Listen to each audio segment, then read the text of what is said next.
বাংলাদেশের সামগ্রিক পরিস্থিতি এই মুহূর্তে খুবই খারাপ, দুঃখজনক এবং নৈরাজ্যকর একটা পরিস্থিতির মধ্যে আমরা বিরাজ করছি।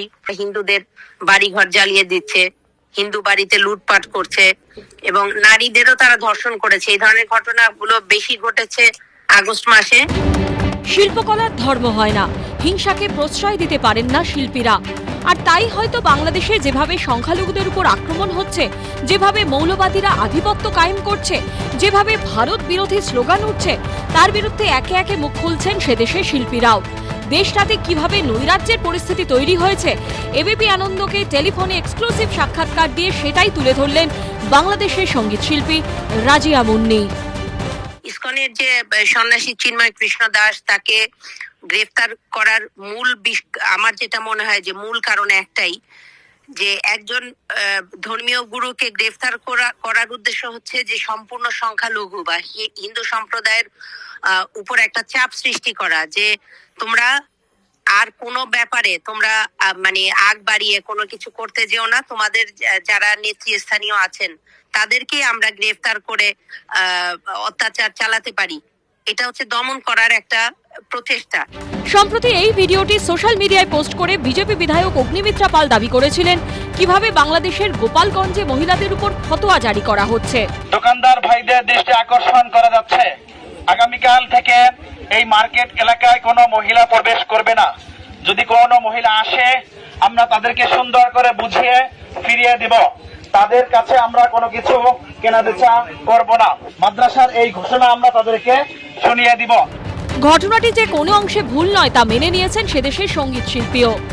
সদ্য গোপালগঞ্জে তারা দুদিন আগে যে বাজারে যে প্রচারণা করে এসেছে যে নারীদের কোনো ব্যবহারের জিনিস এবং নারীদের কোনো উপস্থিতি তারা বাজারে মেনে নিবে না, এই ধরনের কার্যকলাপ, এবং ঢাকা বিশ্ববিদ্যালয়েও তারা এর আগে একটা সমাবেশ করে, আরো আগে, সেটা আরো মাসখানেক আগের কথা, তারা বলেছে যে মেয়েদেরকে হেজাব পরতে হবে এবং যারা হলে থাকে যেসব মেয়েরা, তারা অনেক সময় জিন্স বা ওয়েস্টার্ন পোশাক পরে বের হয়, সেগুলো তারা পরতে পারবে না। মুক্তিযোদ্ধার পরিবারের সদস্য রাজিয়া মুন্নি, তাই পাকিস্তানের কবল থেকে কিভাবে ভারত তাদের রক্ষা করেছিল তা খুব ভালো করে উপলব্ধি করেন বাংলাদেশের এই সঙ্গীত শিল্পী। এমনকি আজ যখন দেশের বিভিন্ন জায়গায় ভারতের পতাকার অবমাননা করা হয় তা দেখেও চুপ থাকতে পারেননি তিনি। রাজিয়া মুন্নির পরিষ্কার দাবি, বাংলাদেশের বর্তমান পরিস্থিতির পেছনে পাকিস্তানের ইন্ধন রয়েছে।